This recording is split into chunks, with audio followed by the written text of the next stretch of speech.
Welcome back to another reading and correcting with me, Kindar, the Tiger Writes, and Ty, the Tiger Supervisor. These are where I read a chapter from one of my stories and correct it as I go. If you want to listen to these live, it's every Tuesday morning, 8 a.m. Eastern Time on Twitch and YouTube. And if you want to support me, that is on my Patreon. Today we are doing chapter 28 of The Captain's Heart. Jeremy woke feeling better. He had a sense of discomfort when he tried to remember what the dream had been about. Not the same.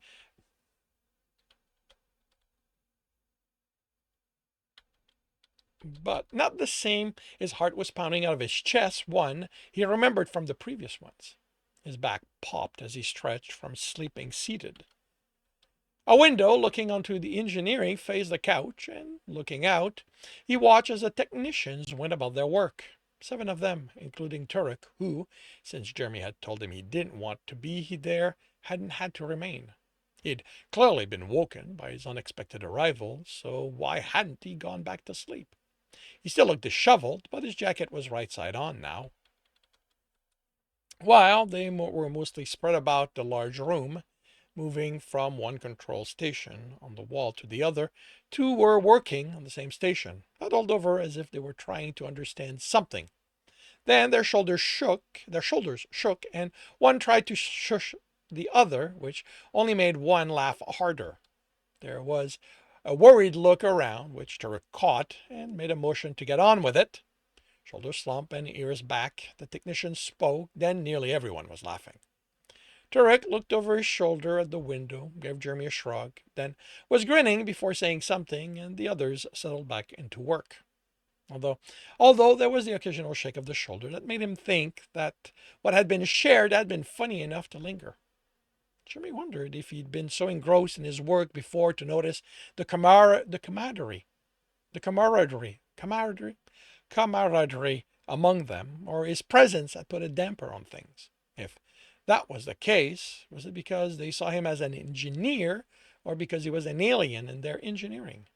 Considering how they felt about rank, it was possible. But then again, he could block out a lot when he was focused on his work.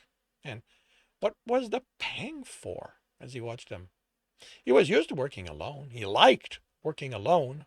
A tech on comms to provide information he couldn't really readily access was fine, but anyone else around when he was working on his reactor meant they'd get in his way at some point. Of course, here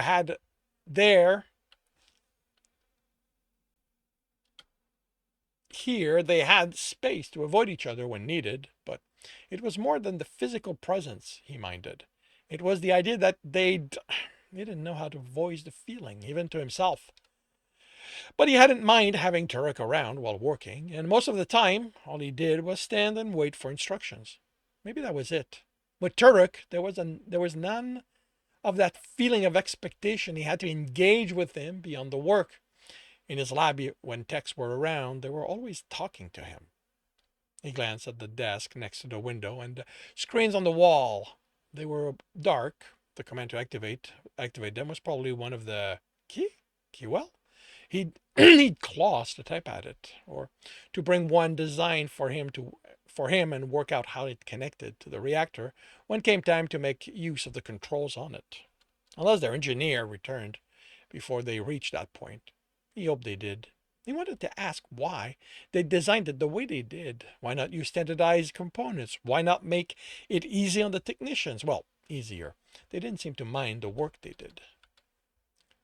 He was applying human way of thinking to another species. He probably shouldn't. If Turek saw his lab, he'd probably have opinions, and they might not be flattering. Although the Kelsirian might not be able to get himself to voice them, with Jeremy being an almighty engineer. The control for the door was a palm-sized plate that turned blue when he touched it. I need to keep track of that. And before the door opened, did they use blue as a go signal? Turek looked over his shoulder at him as Jeremy descended, but didn't give instruction to the others. No, the boss is here, so behave yourself. Warning. What Time is it? He asked. When he reached the technician. 18/4, second shift. Jeremy stared. Of course, they wouldn't have the same way to tell time. Beyond having a 28-hour day, how close to lunch is that? Hours? Turek answered. We eat after the shift. And the shift is how long? 7 hours. That means you have 4 shifts per day. How many are working shifts? In engineering, all of them. And how many of them each technician required to work? One. Turek looked at him. How much do Earthers work? Jeremy snorted. Don't ask me. Everyone says I work too much. But depending on the job, between 8 to 12 hours, a third to a half of our day, he added as clarification. Why? The tone carried disbelief. Jeremy shrugged. That I can't tell you. It's how it is. Why do you only work 7 hours out of 28? Because I want time with my family? Time to enjoy my friends? To have fun in the leisure alley? I can't spend all my day on the hunt. I'd kill myself before my prey. Or different, I guess. We might not need as much social time. Turek said something in his language that didn't carry a flattering tone, and Jeremy chuckled. If I understand how your people work, the engineer basically gets to dictate how things are done, right? You tell them to work for 12 hours and you will receive claws. Mine first. The warning was given with a smile, but Jeremy had no doubt that Kelsirians made their displeasures felt. Not what I had in mind. How probable is it?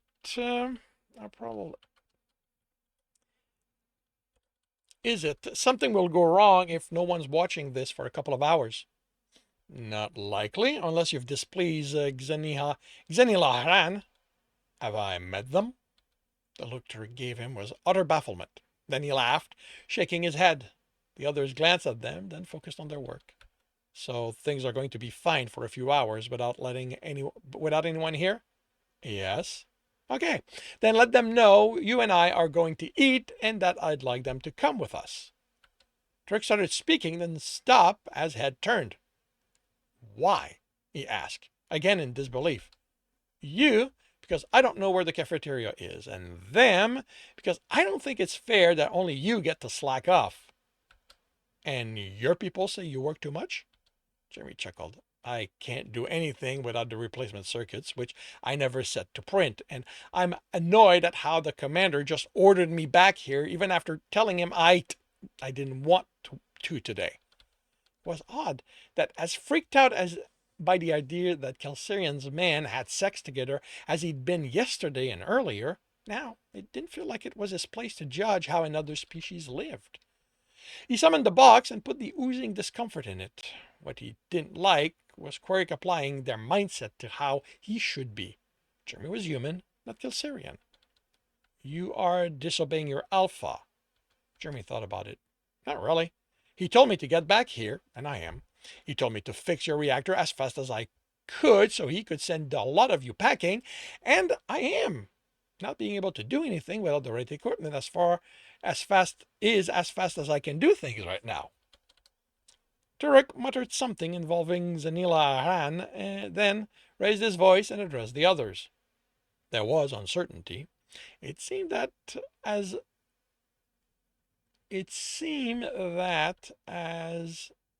not a Kelsirian, his word as engineer didn't carry the same authority. There were questions, which Turek answered. Jeremy heard his name as part of the answer and thought that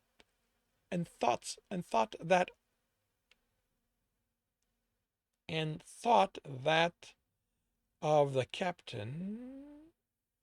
Oh.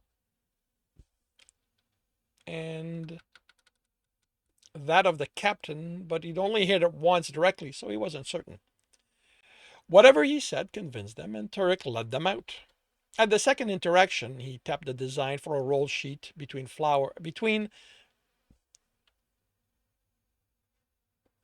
the one of the flower and the flag. This says the eatery is within this hall. And yeah, my co-scriptor kind of pointed out that it's a little on the nose for rolled meat to be the design, but I just can't come up with anything else. Um, what's the flower? The flag? The leisure alley, and he searched and finally said the word in his language with a shrug. The eatery was similar to the one Quirk had taken him to, but livelier. It felt to him like that one had been for the older folks, the way his father's extended family separated tables between age group when eating, and this one was for the younger ones. He wasn't willing to say the kids, since even with the liveliness, there was a sense of professionalism, but the people here clearly didn't take themselves as seriously as those in the other one. The tone shifted as Jeremy followed Turek to the counter, and as with the other day, he felt eyes on him. Unlike in the other eatery, people approached and spoke to him in their language with an enthusiasm that had Jeremy put his nervousness in the box over and over to keep from running off. This might not have been the best idea. Turek raised his voice, and the others quieted down. His tone had one of command. Didn't think he'd ever heard from the guy, and while a few listening seemed surprised at it, or what he said, no one interrupted him. The only thing he got from the volley of word was his name, which came up a few times. Then they turned with the ears folded back. Then they left with ears folded back. Turek muttered something, then looked at Jeremy. I'm sorry. They should know better. This isn't a learning center, and you aren't the new instructor who hasn't been told how the young ones are expected to act. Thanks for keeping them at bay, but I can understand the reaction. I have to be the first human they've seen up close. Turek nodded, but before he added something, someone up the line said something, and Jeremy realized they were holding it up. He squeezed against the rail and was stared at. Stared. Don't they want to pass? Turek chuckled. It'll be faster if we make our selection. He handed him a tray. Each one is going to want to know what the engineer is doing. Right. He had no idea how a society could be this set on rank. He picked plates of meats at random, or if you recognize one from the other day. There was text over the selections, but they were in Kelsirian. For the sauce, he used his nose, going for sweet and peppery. Although he took one that didn't smell like anything out of curiosity, and he stuck to water for drink. Followed Turek to a free table and was surprised that none of the other technicians had followed. He noticed the copper-furred ones sit with others to enthusiastic greetings. Of course, they'd want to sit with people they knew. Still left Jeremy feeling odd. He hadn't wanted to eat alone. It was silly since he couldn't speak with them, but he'd wanted to get to know them. Before he questioned if he should head back to engineering, someone sat opposite him. Hi, the black-furred Kelsirian said. I'm Krester Firikaran, mechanic. Jeremy stared. You speak English? Turek said something in Kelsirian. Yes, I learned it. I was hoping to visit the shops, but the captain asked that we remain on the ship. Why? Why would Growler not let them off? Never mind. Considering the commander's attitude, this suggestion had come from him. He offered his hand. I'm Jeremy, engineer, I guess. This would be a period. The Kelsarian stared at the hand. It's a greeting, Jeremy offered, and the other took it gingerly. Jeremy squeezed it, then yanked it out as he felt something press against his skin. Sorry, he said, shoving the fear in the box. Forgot you have claws. He looked at his arm and was relieved there was no damage. I didn't expect you to squeeze. I apologize. Jeremy breathing calm, and he was able to ignore the irrational part of him whispering his actions. His action had just saved his life, that if he didn't leave right now, they would claw him apart like the animals they were. No damage, so it's okay. He licked his lip as the food on the tray, then realized he had the same problem as before. I'm not being disrespectful, he said, picking a roll of meat, but I don't have claws and I forgot to bring a fork. He dunked the meat in the bowl next to it, then hurried to get it to his mouth before too much dripped. When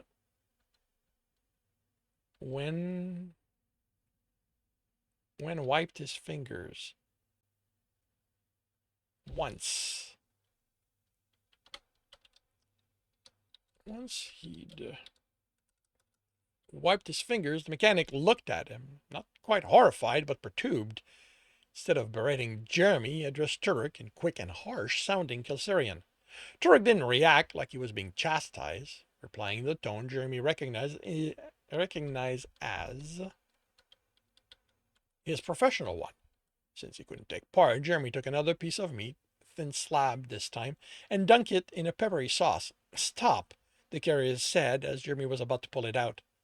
I know it's not proper, but without claws, Cubs don't have claws. We still teach them how to enjoy the food. They gave Turek a look, who shrugged. Can I?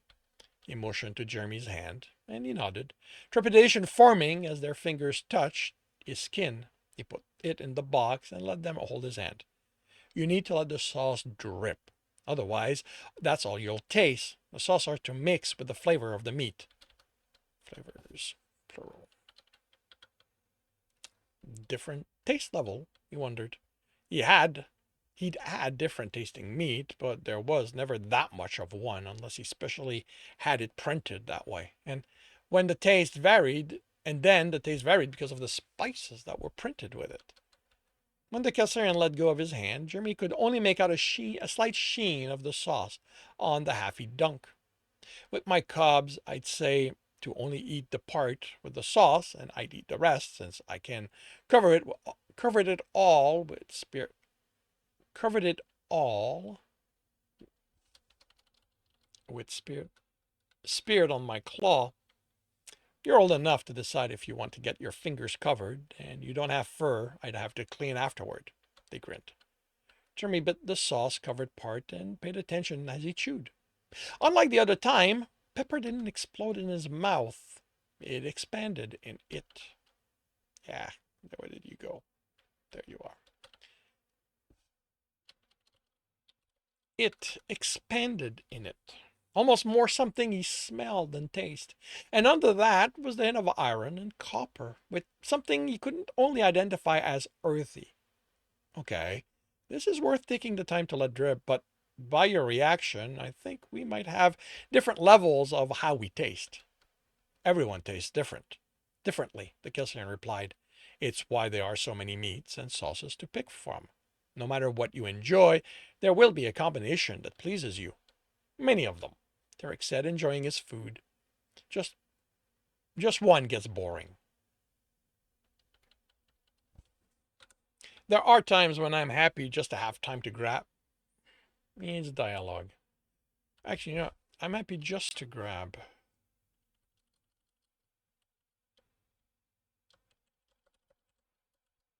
I'm happy just to grab something before getting back to work.